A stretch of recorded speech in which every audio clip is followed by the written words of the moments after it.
Good afternoon. Good afternoon, everyone here in Boston at the UMass Club, and also good afternoon to all of you participating virtually, and welcome to the UMass Donahue Institute's 50th anniversary celebration.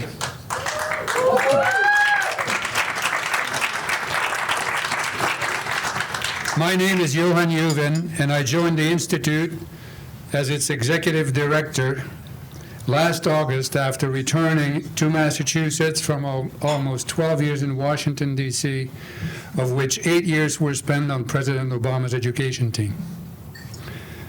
When I joined, I was the second externally hired executive director. Maurice Donahue, who founded the Institute 50 years ago, was the first. Actually, that's a little bit of a lie because it's 51 years ago. But because of COVID, we are just celebrating our 50th anniversary today. I want to start by honoring the lands on which the building we are in are located. We are on the homelands of the Wachusett, the original inhabitants of what is now known as Boston and Cambridge. We want to honor and pay respect to the people of the Massachusetts nation, past and present, and honor the land itself, which remains sacred to them. I also want to acknowledge today all the native lands on which our virtual participants live. I'm delighted today to welcome so many of you in person and virtually, and I feel very honored that UMass Amherst Vice Chancellor Malone is joining us today, along with two of my predecessors, Eric and Lynn, and some of our former deputy directors, including John Klenokis. It is a true honor to be able to build on their legacy and strong foundation that they have established along with their deputy directors. We would have no opportunity to be here today to celebrate the Institute if it were not for their great work. I also want to call out Carol Ann McGowan, our Associate Director, who has done so much to facilitate a successful leadership transition, to manage the administrative transition from the President's office to the UMass Amherst campus, which started almost 2 years ago today. And she has coached me as I entered the organization as an external executive director last August. Lastly, but most certainly not least, I feel honored that Andrea Joy Campbell is here with us.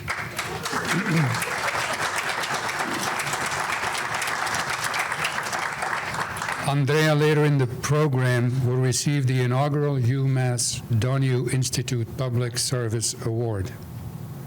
Now, at this time, I would like to invite Vice Chancellor Malone to the stage to make some remarks on behalf of our UMass Amherst flagship campus and address our participants here and virtually. Mike?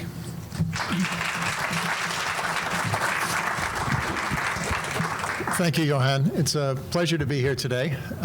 This is only the second time I think I've seen in person in 3 dimensions, as they say, a lot of the Donahue staff and constituents and stakeholders. So it's a pleasure to be here. Thank you for attending. As you may have seen in the timeline, or as Johan might have told you, or Lynn, the Donahue Institute is now reporting to the Amherst campus, but reporting is probably not the right word. I think it's joining is a better word, and I think it's a fantastic thing for us, and I think the Donahue Institute, I know, has a tradition of strong tradition of public service, a strong position of trust in the community that's very important to all of us. I think my job is part research and part engagement, and I think the engagement piece is even more important today than ever in terms of economic development, in terms of social mobility, in terms of just being part of the larger community in the Commonwealth. And I think the Donahue Institute can accelerate our mission in that regard. I know there's a long tradition of the Donahue Institute being careful to work with all the campuses, and we welcome that, and I hope that grows as well. I admire a lot of the work that's been done, and I was actually reminded, thinking about some remarks tonight, that a very early project I did in my career was a funded project in Amherst, and I had the pleasure of working with Eric Heller, who evaluated the performance of the project. He was very charming, told me how great it was, and then explained everything that was wrong with it. In a way that was actually very constructive. I think that's an illustration of the kind of skills and approach that the Donahue expertise brings to us that, frankly, we don't often have ourselves. And I think it's the complementarity of the two organizations that's going to pay big dividends for all of us. I also have to say I have the greatest admiration for the leadership of the Donahue Institute. I know it's leadership is always difficult, and I think transitions are always difficult. I think this transition was managed very well. I know, particularly during a pandemic, nothing is easy. And even if we didn't have a pandemic, it would have been quite a transition. And so I want to compliment Johan and Carol Ann and all the Donahue Institute staff who've really pitched in and to make things work. I think that time will tell, of course. 50 years from now, someone else will be here, hopefully, having a somewhat different but somewhat similar conversation. And the final thing I'll say is that organizations, universities, institutes, really what matters is the values. And I think the values of trust, the values of integrity, the values of public service, and the enormous enthusiasm the Donahue Institute has shown for our diversity, equity, and inclusion goals is really terrific and much appreciated. So, Johan, I'll turn it back to you.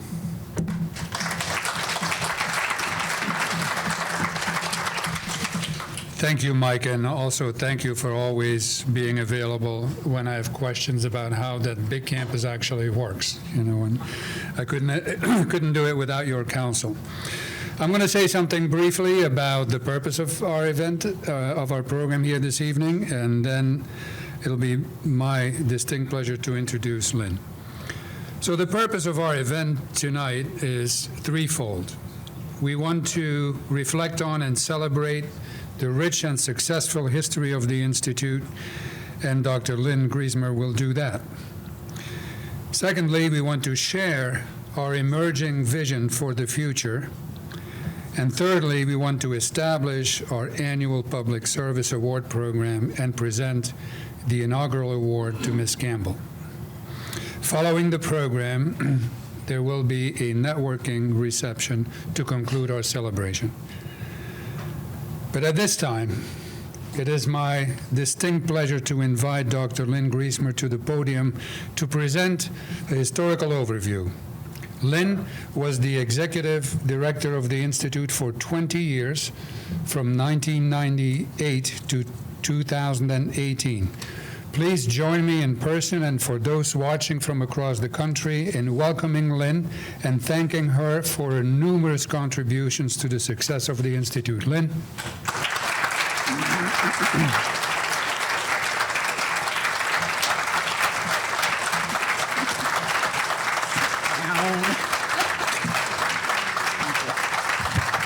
Sit down, please.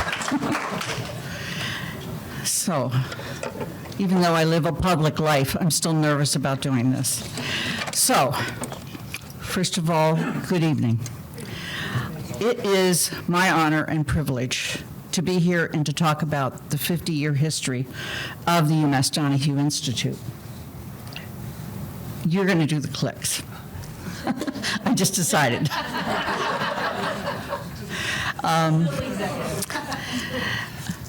I hope you have taken a time to look at the terrific timeline, 10 feet long over here, 2 feet for every decade. And before I start, I really want to thank the people who helped put together that timeline.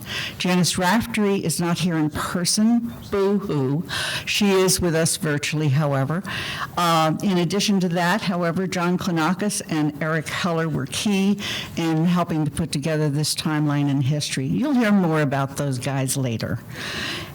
I also want to thank Chris Bell for the graphics, for the slide presentation, for putting up with me yet one more time, Chris, as we put together one of these shows. As I move through the presentation, I want you to keep in mind 3 themes, okay? The first is public entrepreneurship. The second is building upon opportunities that are presented to you and/or emerge from other work. And the third is recognizing and growing talented people. You hire them, you make sure they understand what's expected, and you get out of their way. So, with that, next slide.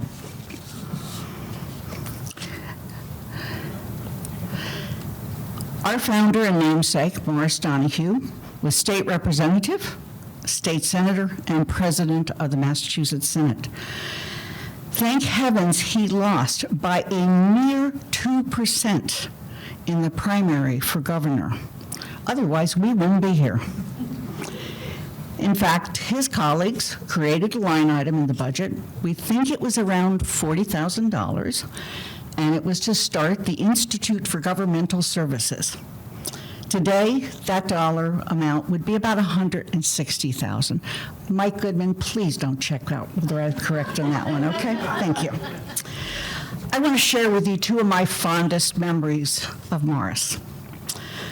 First of all, early in my career, given the political junkie that I am, admittedly, I was preparing to attend the National Democratic Convention in 1986.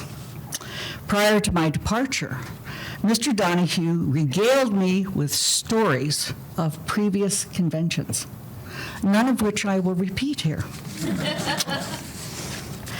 So, the second is actually related to the portrait you see up here. They were unveiling the portrait at the State House, and we were in the chambers. And on the day of that unveiling, which I was very fortunate to be invited to, former President Donahue, a very tall man, stood before an audience of serious admirers and addressed us in the chamber. One could only admire the power of the man, evident those many years later. Next slide. Following that, Art Eve was brought into the Institute.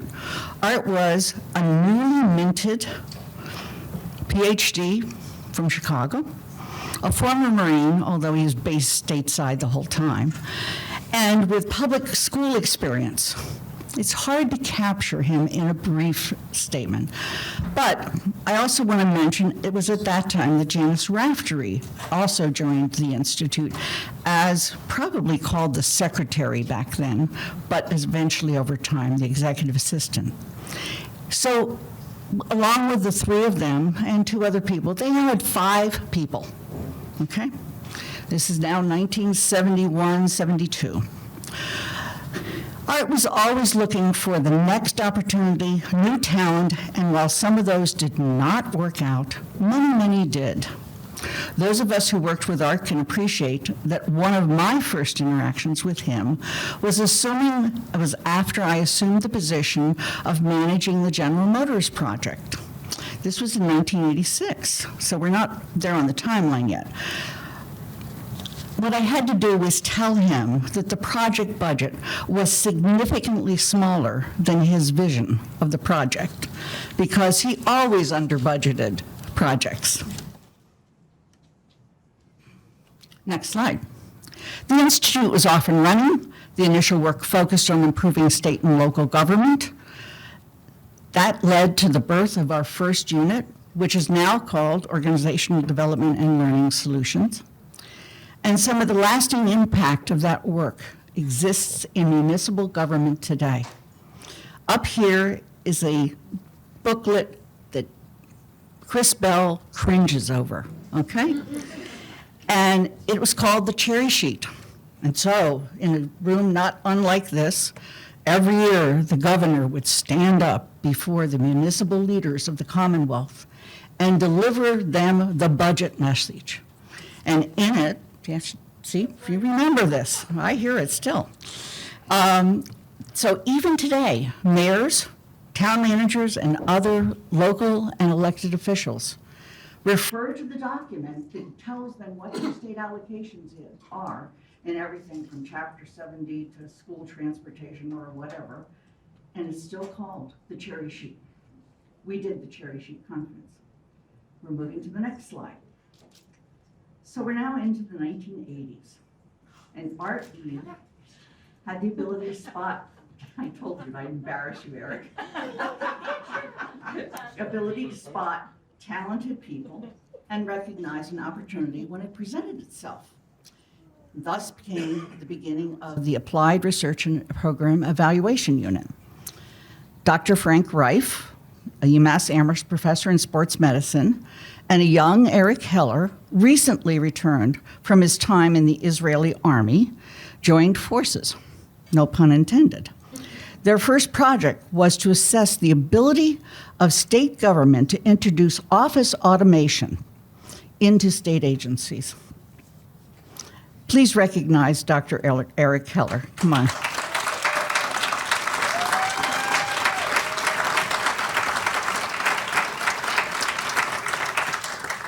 Jean Tarati was promoted to head of administration and finance. We probably didn't call it that then. And again, recognizing growing talent, she was grown from within. Next slide. It was during this decade that I got to join the Institute and head up the project at General Motors. My requests, in addition to a balanced budget, were simple. I wanted a window in my office. I was in this very dark room at the General Motors plant in Framingham. So I arrived in my office one day, and there was a window frame. It didn't look out over anything, but I now had a window in my office. That's just to give you a sense of the humor in the Institute. We were training workers who were working on the line. We were doing just-in-time training and other educational programs, and we were offering them master's programs as well. And then they began laying off shift after shift, and finally, the factory closed. Thus, an opportunity. We began working in the area of dislocated workers. At one point, the Institute ran 6 different dislocated worker centers around the Commonwealth, and today we remain in that line of business in the greater Brockton area. At the end of this period, Mr. Donahue retired, and the Institute was renamed the Morris A. Donahue Institute for Governmental Services. Art Eve became executive director, and I had the distinct honor to work with him as his deputy director into the late 1990s. We're moving on. We're now to the 90s. This should be a picture, thank you. In 1991, UMass became a 5-campus system, and we grew along with the campus. Governor Weld asked the UMass president if the university could help develop an economic plan for the state. This result led to the document called Choosing to Compete, released in 1993. This work led to, I'm sorry, I'm going to stop for a moment. This work was done at the same time that Tom Chamorro, who's over here, became the first vice president for economic development, actually in the country, but for our president's office working with Michael Hooker. Gathering economic talent from across our campuses, as we were doing Choosing to Compete, the Institute responded to the governor's request and seized that opportunity to create the Economic and Public Policy Unit, which eventually became the place where the lead publication, Mass Benchmarks, now approaching its 25th anniversary, grew out of. Dr. Bob Nachstein remains the executive director of that, executive editor of that today, and Mike Goodman has been part of that team for a long time.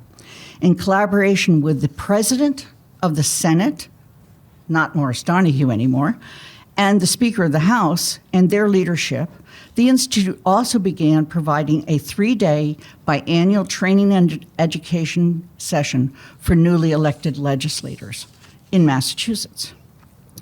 Next slide. Being in Massachusetts, where a new Department of Defense training center would be located in Southbridge, it was considered politically wise to the big national companies that were going to bid to bring in somebody who had a Massachusetts base. And thus, we joined at the invitation of Scientific Application International Corporation, SAIC, one of the big companies, and became a training partner with them, including offering MBA-level courses through the Eisenberg, what is now the Eisenberg School of Management. Art retired. I was appointed executive director by President William Bulger. And John Klonakis, who joined the Institute as a housing expert, became deputy director. John, your time.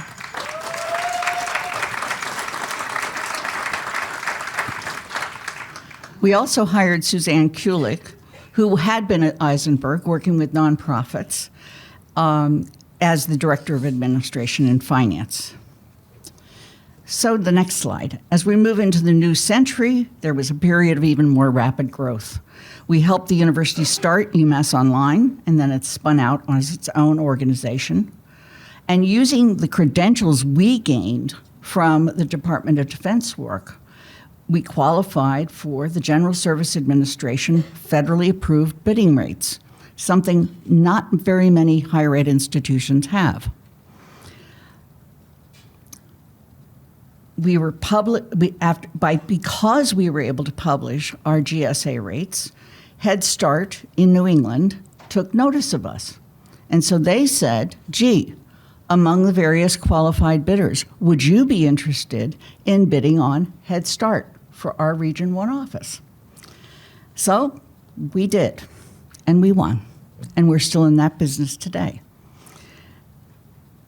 President Bulger did ask one favor of us, and he asked if we would consider hiring someone who had worked with the Jane Swift administration. And so we did, and that led to our civics unit. That unit has taken the Institute all over the country and all over the world. In 2010, excuse me, Janice Raftery retired, and Cheryl Jablonski became the executive assistant. Next slide. Picking up on work started at UMass Lowell, we became the major partner in the annual STEM Summit, along with the Massachusetts Business Roundtable and the Massachusetts Department of Education, a partnership that continues to this day. The STEM Summit was just held last week with virtual locations and real locations around the state. As UMass Amherst faced budget cuts, we took over part of the Massachusetts State Data Center. And after 3 years of providing information, otherwise known as lobbying, we finally convinced Massachusetts that it should no longer be one of 7 states that did not have a population count center, helping us get the best numbers possible. And so we became the head of the census for Massachusetts. John Klonakis decided to retire as deputy director, And as I spoke to Eric Heller, he said to me, well, that's great, but on this next big birthday of mine, I want to bicycle across country. And I said, so what else is new? That's fine. So he was gone for 2 months, bicycling around across the country. Don't ask him about how he bicycled about 2 years later. But nevertheless, and Suzanne Kulik retired. And it was at that point that Carol Ann McGowan finally figured out why we had recruited her from the Department of Defense contract where she used to teach financial management. It was so she could replace Suzanne Kulik.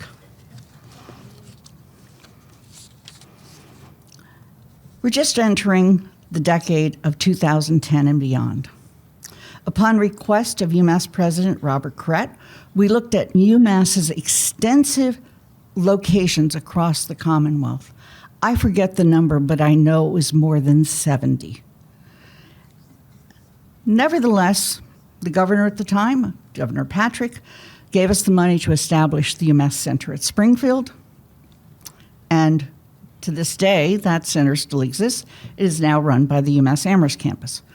A successful bid for the Head Start program management and fiscal operations contract allowed us to build upon our ongoing national recognition through our regional work for the Head Start contract. And when the proposal writer for those two excellent awards, big awards, came to me and asked for a job recommendation for another organization, I said, how about we hire you? And so we did. We hired her and created the Nonprofit Funding and Fiscal Solutions Unit. Cheryl Jablonski retired, and Katara Como, who is with us today, was promoted from within as manager of Central Services Support. At this point, I want to recognize Dr. Eric Heller and Carol Ann McGowan, my trusted colleagues.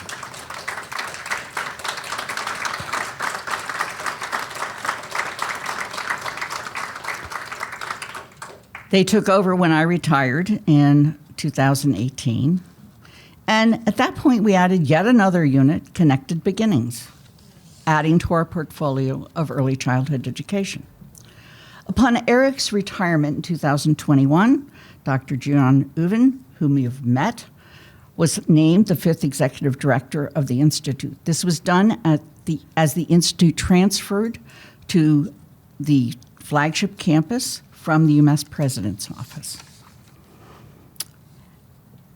The Institute now employs, depending on which day of the week it is and how we've been successful in the job market, somewhere around 125 to 150 people.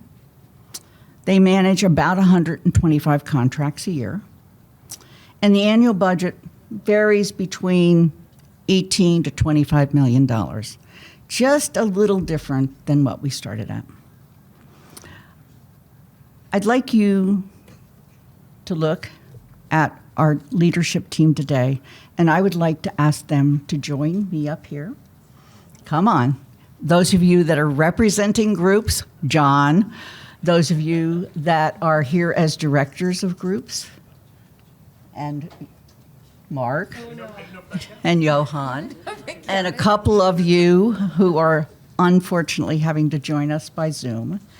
And my parting words are, it's in your hands.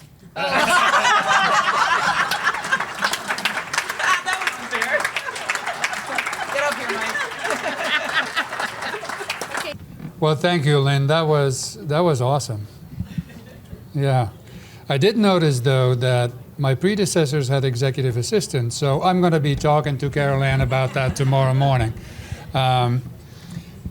So a little change in the program. So 2 changes. We're delighted that we have someone from the system leadership here this evening with us to say a few words, and Mike will introduce her.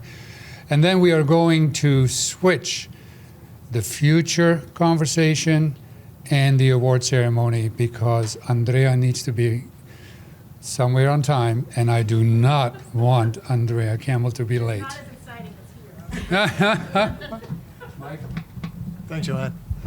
Well, I'm delighted that my esteemed colleague, Catherine Newman, from the UMass System Office could join us tonight. Catherine's current position is System Chancellor for Academic Affairs, Economic Development, and International Programs. So she has 3 jobs, at least, that I know of. Prior to this, Catherine was for a time Chancellor at the UMass Boston campus. And before she was in the president's office, she was provost at Amherst. And I'm not going to go all the way back, Catherine, because we'll be here all night. But we wanted to have someone join us from the president's office to bring greetings. Catherine?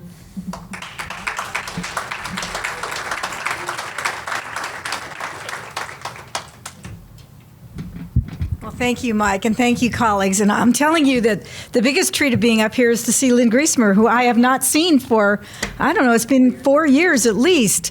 Of course, there are many people I haven't seen for 2 years because none of us have seen anybody for that long period of time. But when I first arrived on the Amherst campus, Lynn was a real fixture in the president's, in the chancellor's office because she was just an endless source of energy and insight into practically everything that we had to confront, from the academic mission to the economic development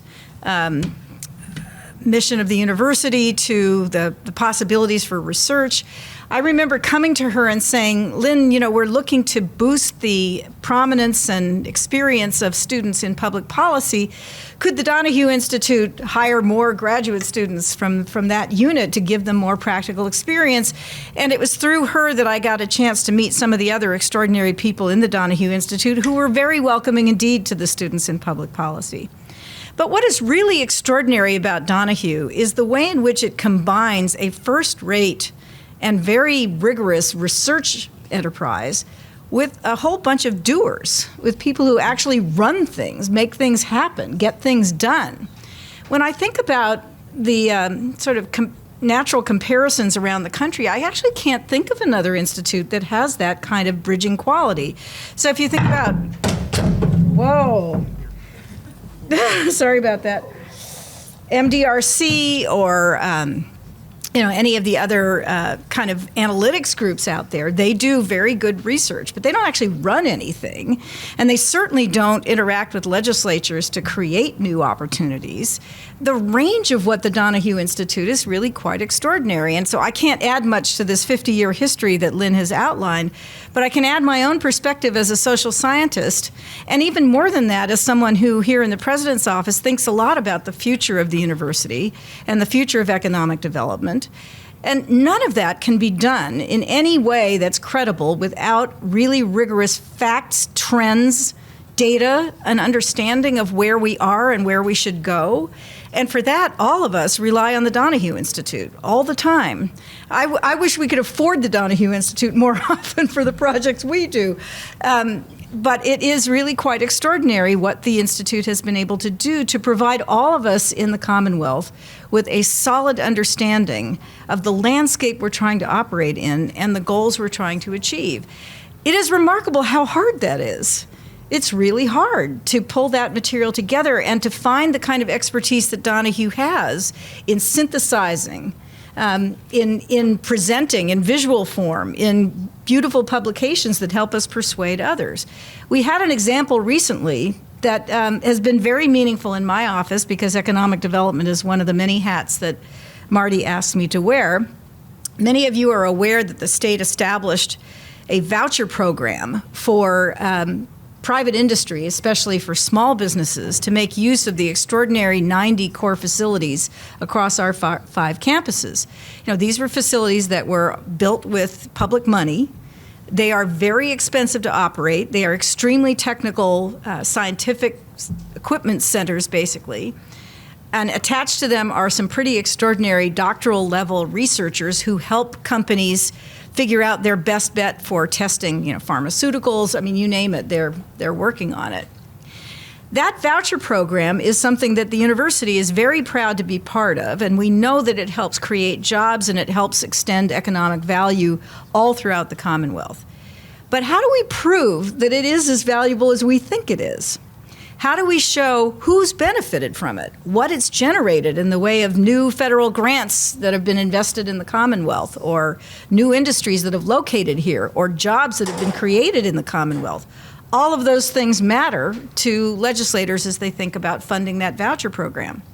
The Donahue Institute came to the rescue and produced for Mike Malone and all the rest of us an extraordinary document that goes through and bit by bit shows exactly how valuable that program is. That is one tiny example out of hundreds of studies Donahue has done to help all of us understand what we're doing, why it's valuable, and to help prove it to others.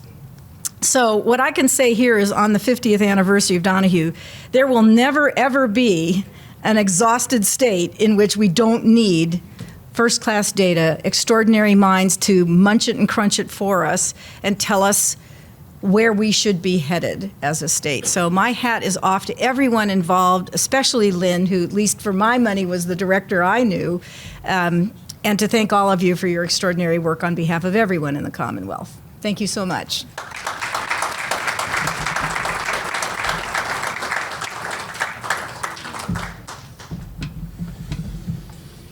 Thank you so much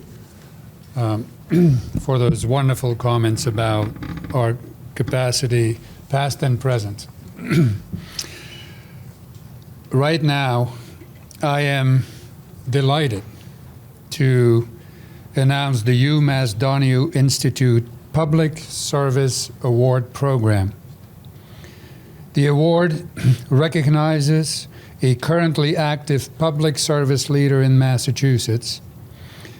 The award recipient has made significant professional contributions in the interest of public service and the public good. This can include, but is not limited to, a willingness to take risks to achieve change, fostering a more democratic society, serving as a champion of racial and social equity, changing governmental or nonprofit organizations' operations so that they can better achieve their goals, achieving substantial savings in government, and developing other public service and government leaders. Ladies and gentlemen, the inaugural award goes to Andrea Joy Campbell. Andrea has dedicated her life to fighting for greater equity and opportunity. Growing up in Roxbury, Andrea's life was filled with instability. When she was 8 months old, she lost her mom to a car accident while going to visit her father in prison. She and her brothers bounced around, living with relatives and sometimes in foster care, until her father got out of prison when she was 8 years old and she met him for the first time. Andrea and her family relied on public housing and food assistance while her grandmother struggled with alcoholism. Her two brothers sadly cycled in and out of the prison system. She lost her twin brother Andre when he passed away while in the custody of the Department of Corrections as a pre-trial detainee. Through all of this, she persevered. Thanks to loving relatives, community support, and a network of teachers who encouraged her, she turned pain into purpose. She graduated from Boston Latin School and then worked her way through college with the help of grants and student loans, graduating from Princeton University and UCLA Law. After earning her law degree, she worked as a legal services attorney for the Ed Law Project, defending the rights of children and their families, particularly those with special needs. Andrea also practiced law at Proskauer LLP, I hope I said that right, Andrea, as an employment attorney, and ultimately left to serve the public as the general counsel at the Metropolitan Area and Planning Commission, working across 101 cities and towns to address regional challenges like healthcare access, transportation, affordable housing, and climate change. Andrea served as legal counsel to Governor Deval Patrick, working to improve our education and transportation systems and move forward an agenda of equity across the state. In 2015, she successfully ran for the Boston City Council, becoming the first woman to represent District 4 on the council.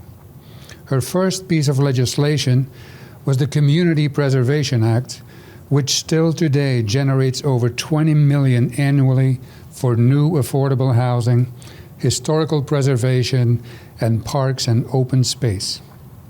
In 2018, Andrea was unanimously elected City Council President, the first Black woman to hold the title. Ladies and gentlemen, please join me in welcoming to the stage and congratulating Andrea Joy Campbell. Congratulations.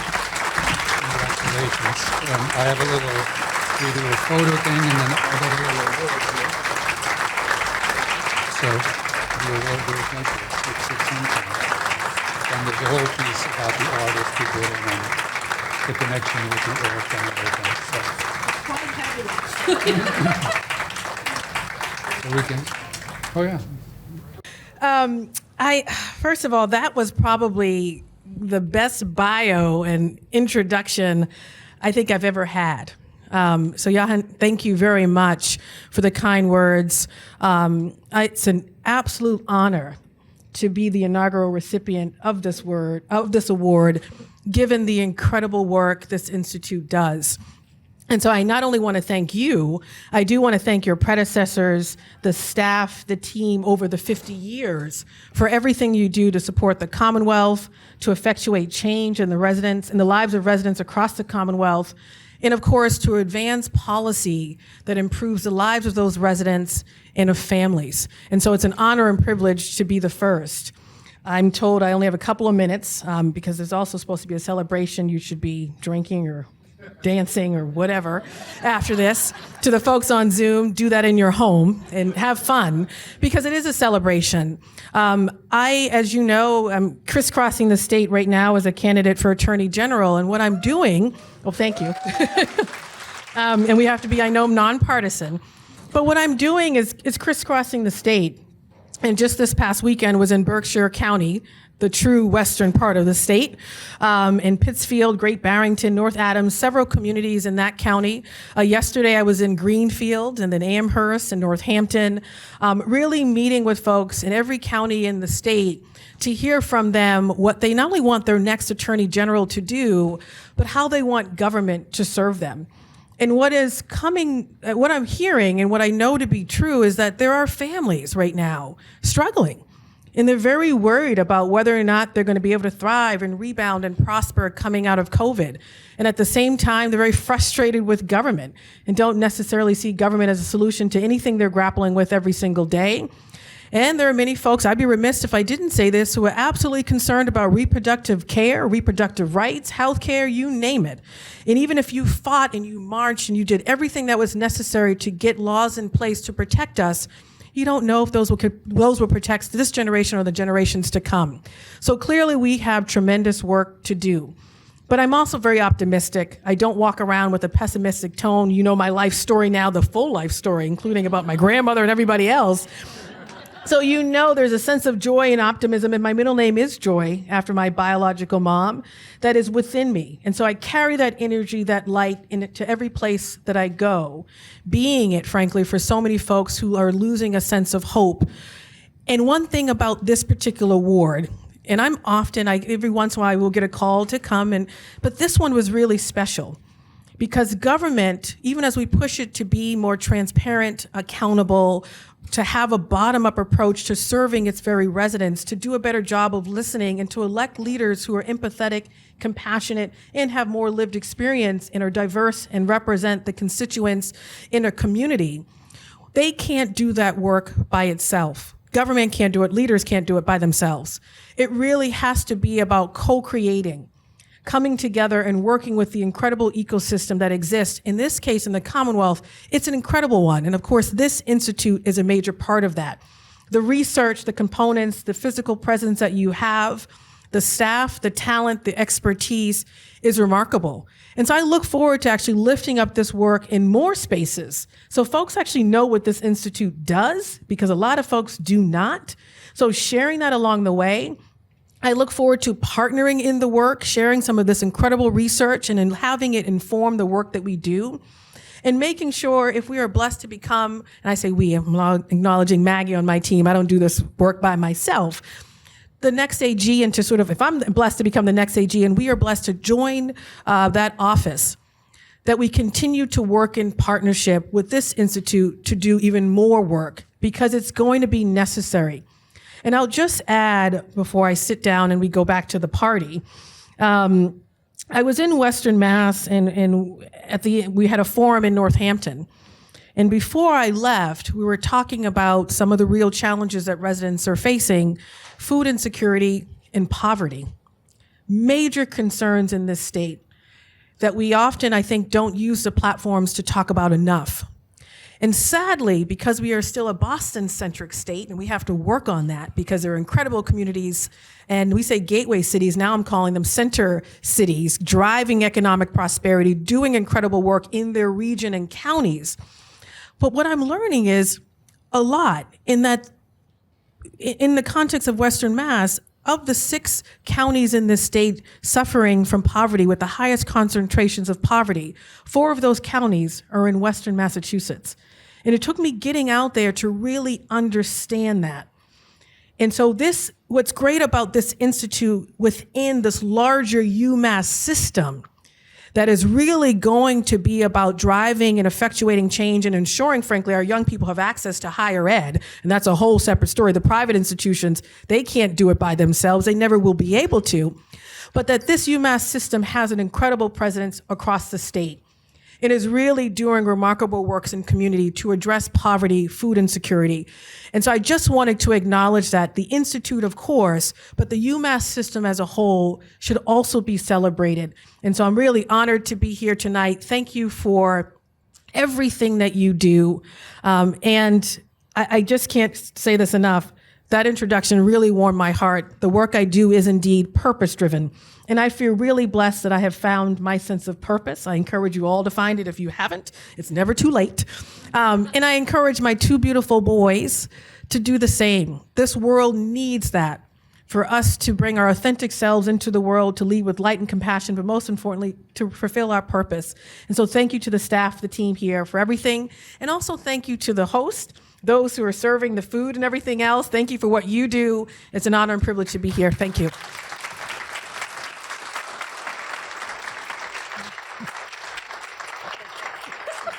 I can take that from you in the box. Okay? Thank you.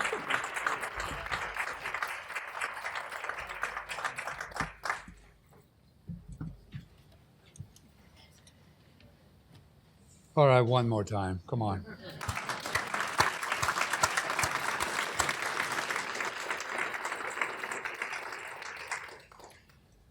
So I'd indicated earlier we switched things around in the program. So I think I have about 15 minutes as scheduled to talk a little bit about, well, where do we go from here? After hearing this wonderful story about historical accomplishments, what is the public service mission of the Donahue Institute of the Future? What direction are we headed in? Not in the short term, like in 3 to 5 years, no. Building on our first 50 years, what do we want our next 50 years to be about? Let me address this question in 2 specific ways. I will begin with a recap of where we are today, as our current capacity and what we know from our past work are foundational to determining which areas we will continue to prioritize, which areas of our current work we wish to extend, and which new areas of work and business we wish or ought to explore. So what does that future build on? In essence, what we do, and you heard this from Lynn, as we address critical questions and develop innovative solutions to help organizations and agencies in both the public and private sectors meet challenges, set goals, and measure success. And we are collaborators. We work with the people on campus in Amherst, we work with people on the other campuses, and we work with so many partners and organizations in the community.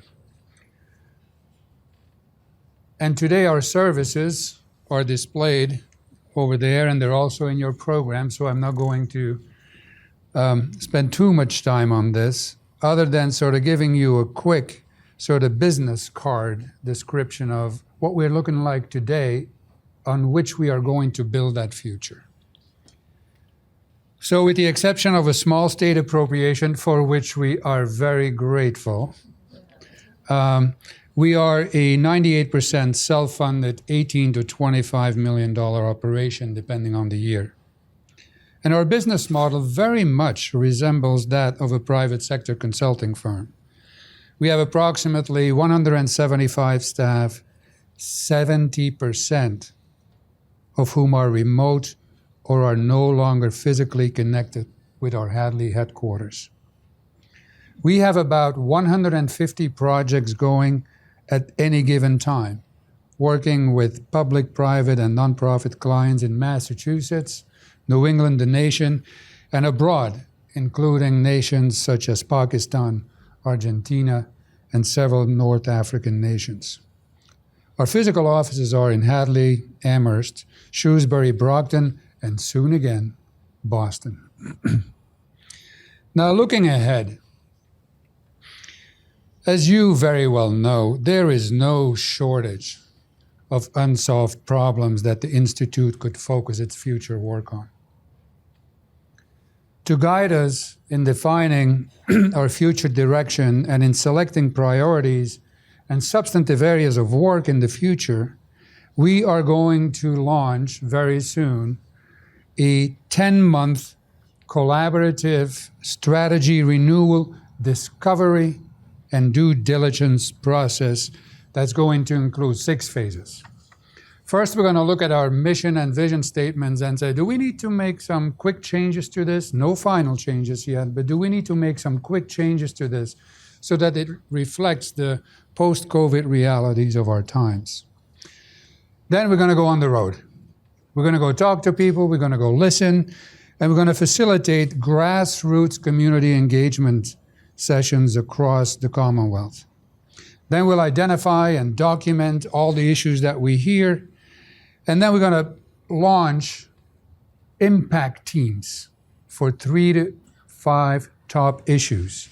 And those teams, they're going to conduct due diligence activities to identify best practices where they may exist for the issues selected, and develop a blueprint for change for the substantive problem identified. And then we're going to do what most organizations do at the beginning of their renewal process. Then we'll get into the technical details of what does that mean for a strategic plan, an operational plan, and so forth. Now, we do not look at this process as one that has a specific ending point in time.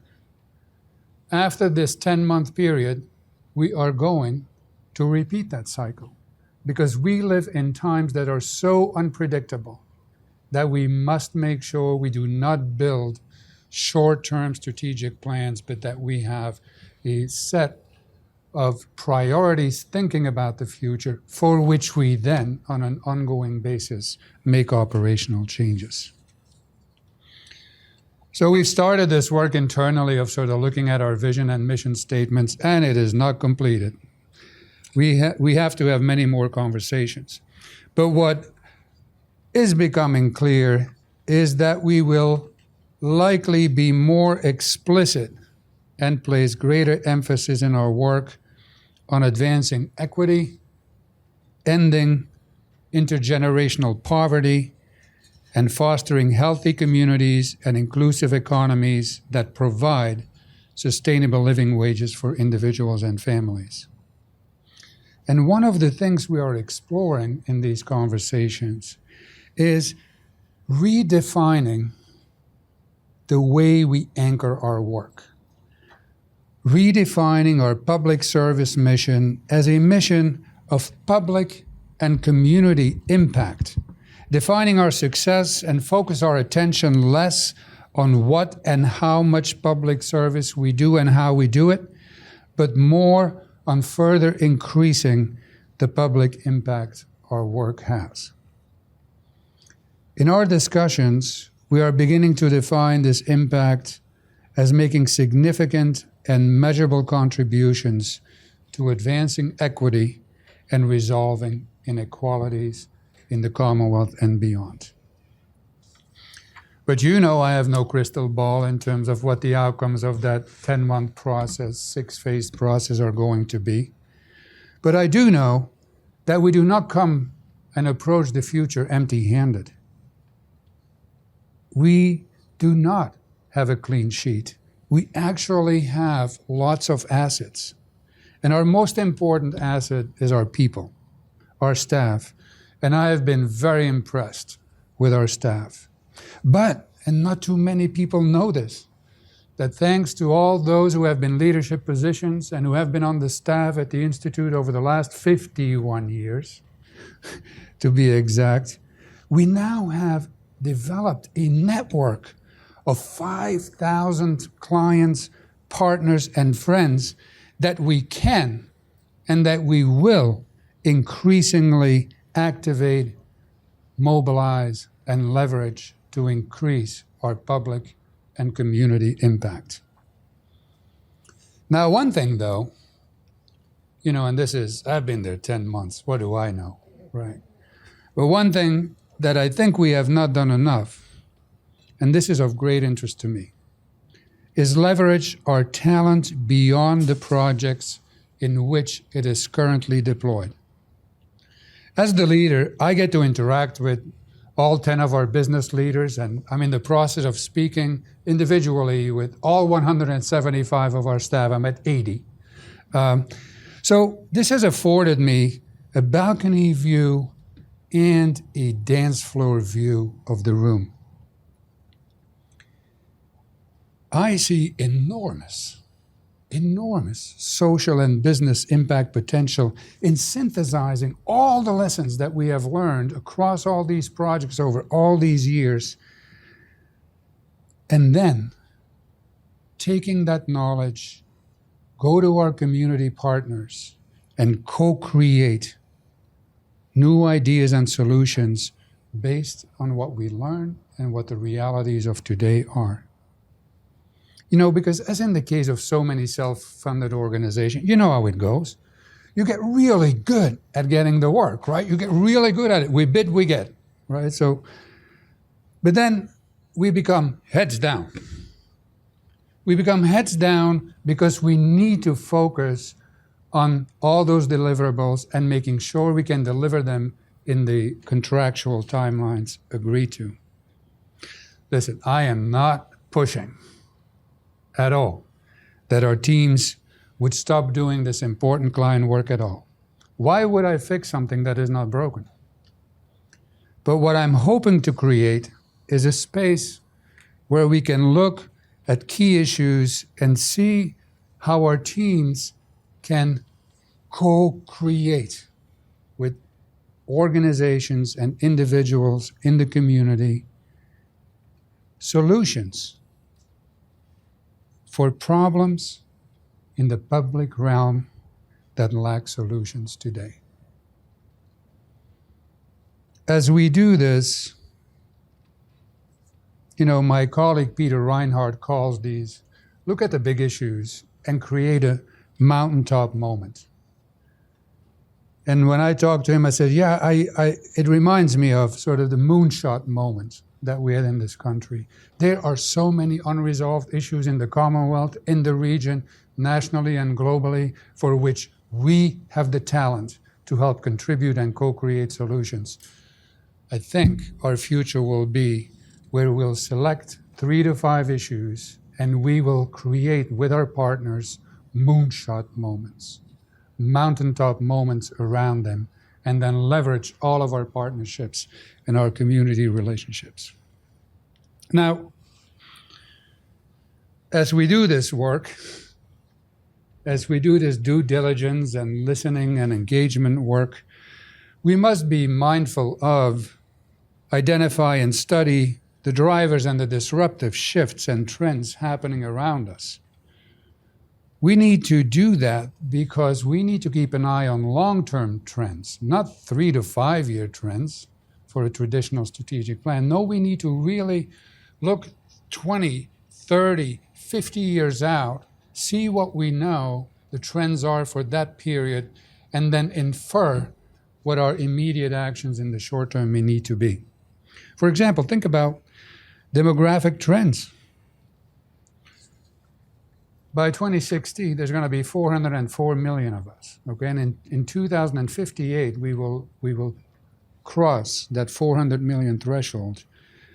By 2060, 1 of 3 Americans will not be white. Also, we are going by 2030 become a nation that previously was a youth, made up of a youth-dependent population, and we are going to become an old age-dependent organization. Can you imagine the type of services and policy challenges that is going to create? I want us to think about these trends now and see if we can do the research and develop policy prescriptions or proposals to address these issues. So if you think about, this was just demographics, but think about the socioeconomic drivers, and I'll mention them quickly. Andrea mentioned poverty. We do not have a poverty elimination and prevention strategy in the Commonwealth, and we do not have it in this country. Why could the Institute not partner? Why could it not co-create a no-poverty Commonwealth? Commonwealth of Massachusetts? Whose wealth exactly are we talking about here? It's not very common the way I look at it today. The Boston Foundation is making a huge commitment to looking at wealth creation and examine it by racial lines, and I'm so looking forward to their partnership with the Federal Reserve Bank of Boston to really bring some insight, not just in the facts and the trends, but to actually take the time and go deep and look at the history and look at the root causes that actually have given rise to these inequalities and disparities.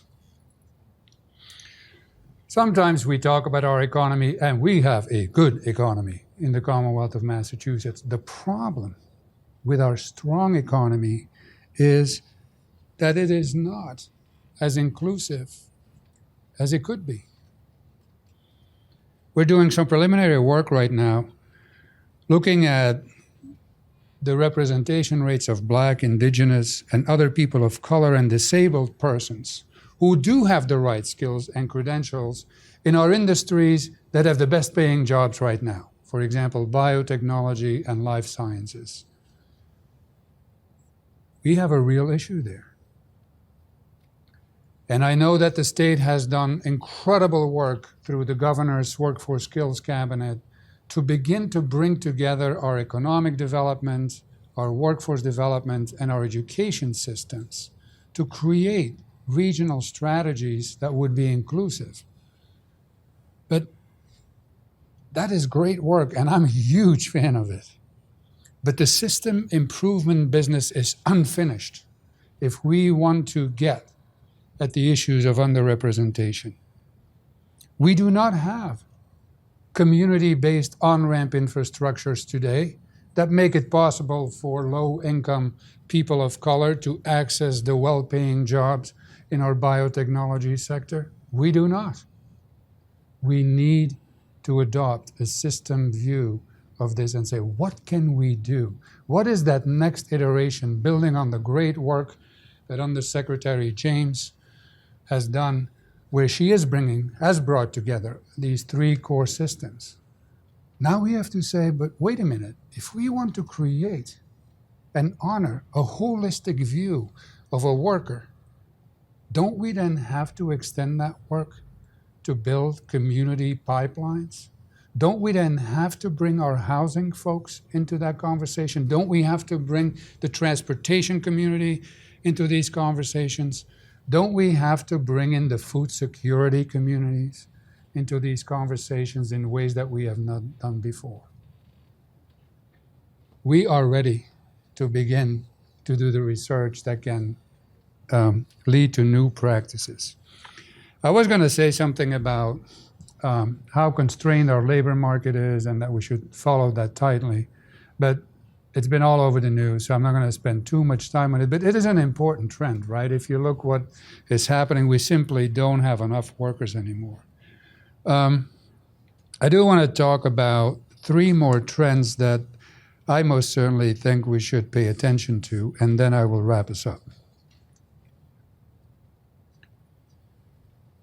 There are too many unresolved labor market issues, and they have been around for way too long. They call them labor market failures. Well, when I think about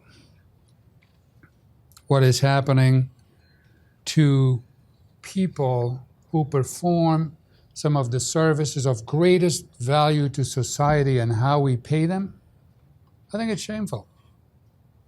I think about our certified nursing assistants. I think about our home health aides. I think about our early childhood workers. And I think about our teachers.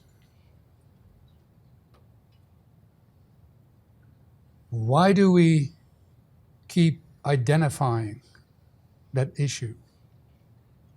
I'm interested in leveraging our assets and say, can we actually not only describe what is happening and why we think it's happening, but can we perhaps advance some ideas, whether it's policy or practice, that would say, how might we solve for this? And then study that and share that in a much broader context. You know, I could talk about the shortcomings of our education system, the reversal of the progress in the trends in achievement and post-secondary attainment. I'm not going to do that. But I just want to say they are there, those trends, and we should not ignore them when we think about our future work. I could also talk, if you want me to, for a long time about the fact that we do not have any serious reentry policies and programs in place. 25% of the global incarcerated population is in U.S. prisons and county houses of corrections. Well, we just got what we paid for in the 1990s because we believed that mass incarceration was going to be the solution. In the meantime, we have locked up all that enormous talent with one bright spot that I'm very excited about, is the universal Pell restoration next year to give all of the incarcerated access to Pell Grants and other federal student aid. There is one more trend that I believe is not receiving enough attention, and I'm personally very, very interested in. Why is it that we, with the exception of an isolated attempt by a city, like the city of Providence, why is it that as a society, we have yet to address reparations for the original sins of the Native American genocide and slavery? And please, forgive me one partisan comment tonight. The impact of the Trump administration's immigration policies, which I as an immigrant myself view as the third original sin our country has committed. The call for some form of reparations can only be expected to get louder. The Institute can play an important role in providing the necessary analyses and data that will be needed to create sound and sustainable solutions. So, what I hope our strategy renewal and due diligence process will reveal is the connection between the lived experiences of the people of the Commonwealth and these broader sets of issues. And I'm hopeful that in that process, we can identify and clearly document the underlying systemic root causes that have given rise to people having these lived experiences, particularly people in our communities of color.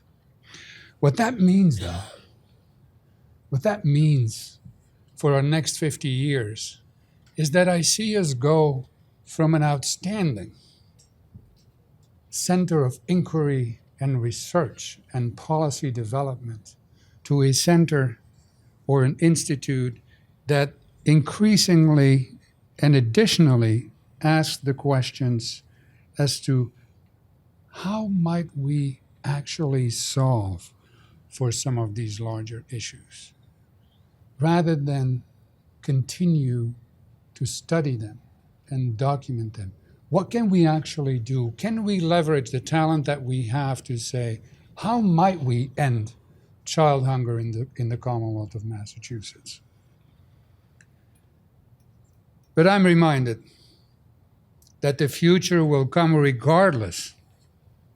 But Mahatma Gandhi reminded us that the future depends on what you do in the present. So applying this to the Institute, the future of the Institute will depend on what you and I, what we and I decide to do in terms of determining what our future is going to look like. During our holiday celebration in January, the staff asked me what my holiday message was. And I shared this John Lewis's quote: "Never, ever be afraid to make some noise and get in good trouble, necessary trouble." Well, there are many, many areas, as you've learned, where good necessary trouble is needed if we want our babies, our children, our youth, our adults, and our families in the Commonwealth and beyond to have all the options they need available to them all the time. That is what equity is. The Institute's future, in my view, is tied into this aspiration of equity, and I believe we have the talent to help make this happen. Thank you for your attention, and enjoy some time together. And on your way out, staff told me don't forget to tell people that they have some things they can take away with them. We have some nice coasters for you. We have some, what are they called again? Mouse pads. Okay, so the staff will make sure that you know where they are, and thank you so much for coming. People who have virtually participated, we are so grateful that you took the time. And I also want to ask all of our staff who worked on this event to please stand up and be recognized. You're amazing.